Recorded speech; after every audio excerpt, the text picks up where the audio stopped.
So, the future of computing. This is the name of the department that OpenAI has for the new hardware division. And this is what came out of that lovely announcement video that we saw, where Sam Altman and Jony Ive went to a bar. I don't know where. Yeah. San Francisco. San Francisco. And they sat there almost gushing over each other. But his curiosity, his humility remain utterly inspiring. Jony is the deepest thinker. And as they were doing that, they also announced the fact that they're going to be a family of devices that OpenAI puts out, to access this magical intelligence in the cloud. And it got me thinking. I already have my laptop and my phone that not only help me do anything that I want to do, but also keep distracting me from what I want to do by serving me all these videos and all these notifications almost untimely throughout the day that almost suck me in without my consent. Now, why would I want a third device to, put that on steroids? 2 years ago, Jony and I started talking about what the future of AI and new kinds of computers was going to look like. When those two sat down together, I was excited because we all know how good Jony Ive is at creating products and how good Sam Altman is at. We are sitting at the beginning of what I believe will be the greatest technological revolution of our lifetimes. Creating hype. And they pretty much did that. And I think it is the coolest piece of technology that the world will have ever seen. Without revealing anything about the device that's coming. But I looked at that video long and hard and I found some clues. The products that we're using to deliver and connect us to unimaginable technology, they're decades old. Yeah. And so it's just common sense to at least think, surely there's something beyond these legacy products. You see, what I've started to realize over the past 1 or 2 years of trying to understand how this new technology works is that, it's almost reinventing how we do our things in the digital world. We've grown up with computers and mobile phones that have made life so convenient. We don't even have to move, get out of the couch to, buy grocery, to buy food. We don't have to go to the kitchen. We could just click a button and we'd have hot food served to us at our doorstep. It's all very easy for us, booking a ticket, ordering food, buying something online. But have you seen how difficult that is sometimes for older people who are not as familiar with this kind of technology, with these interfaces? Now let's look at another scenario. Let's say I hand you an image that I took from a camera and I ask you to edit it a certain way. If you're someone who's never used, photo editing software, then you'd find it really difficult to do what I ask you to do because, you'd see knobs and buttons and information that you do not understand, you do not know what to do with it. And while you'd still be able to manipulate that image by, sliding a few sliders, you'd not exactly know what to do. And that is the limitation of interfaces. When you're building interfaces, you have to build it for a particular kind of audience because you simply do not have the option to build, 10 different kind of interfaces for 10 different kind of people. AI changes that. And this is how.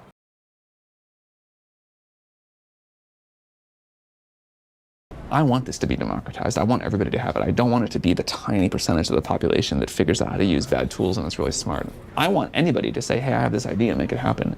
In the era of AI, rather than you having to learn how to use that particular software, you could simply tell the AI to make these changes. Let's say make the sky less bright, add birds in the sky. Why is the face so dark? Why don't you make it brighter? By simply saying these things, the AI interface in between could go and do those things for you in the backend and get you the result. So instead of going through those multiple layers that you would go manually, it doesn't matter how many layers there are. Ordering food online might be less or more layers than making a bank account or editing a picture. But the important thing is that you might not need to learn and know about all of this. So AI becomes sort of like the middleman, like the intermediary layer between the task you want to do and it getting done. And as we move forward, that sort of layer becomes more and more intelligent, more and more capable.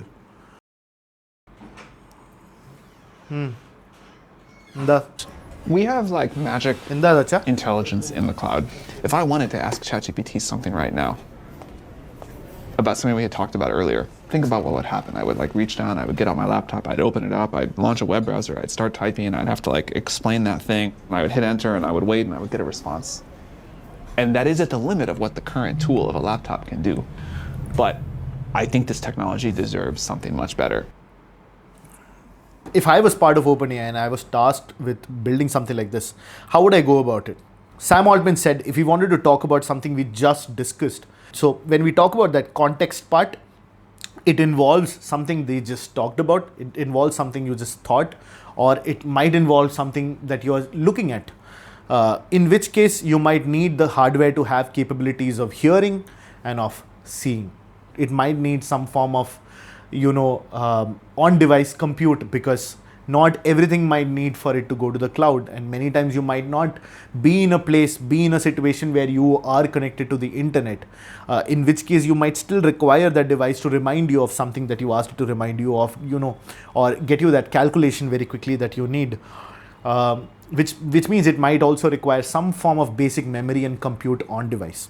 With everything that we discussed now, to enable the kind of functionality to see, hear, speak, and analyze, it requires eyes, which is cameras.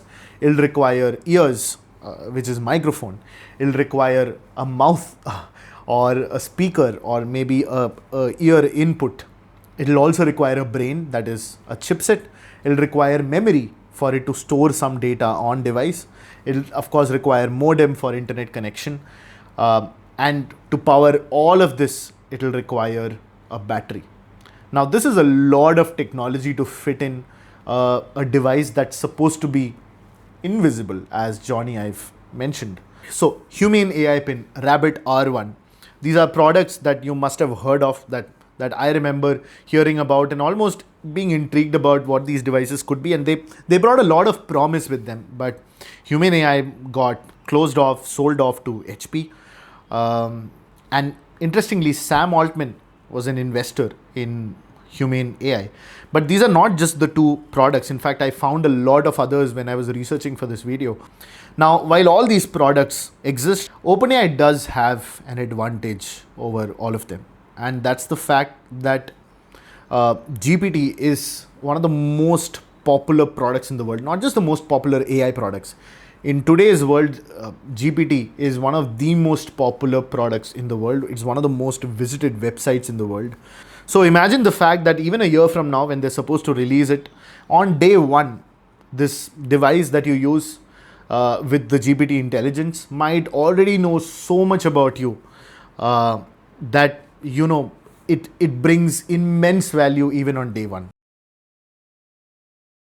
In 1977, Nobel Prize winner Herbert Simon wrote, "Information consumes attention. Hence, a wealth of information creates a poverty of attention." If you stand in a public transport today, you'll see everyone's heads almost tilted down, and this is how people walk. This is how people are crossing the road. This is how people are talking to other people. This is how people are traveling in a metro. Even when your kid is around, this is what you're doing. It's very jarring, no, to see someone doing this.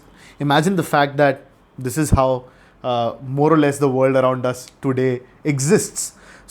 I am an optimist, of course, if you've not already understood. The fact is that if these devices come with the promise of getting our heads out of our devices to finally get us to look ahead and not look down and live our lives like this. If these devices help me to live those moments that I want to live and not distract me from it, then I could see a world where these devices exist.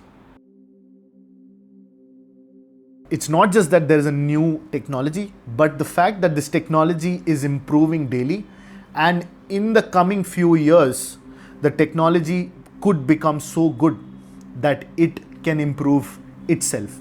Whether we like it or not, we are citizens of this new world, and it's going to be more important than ever to be an active participant. So it doesn't matter who you are, an artist, a businessman, young, old. It doesn't even matter if you agree with me or not.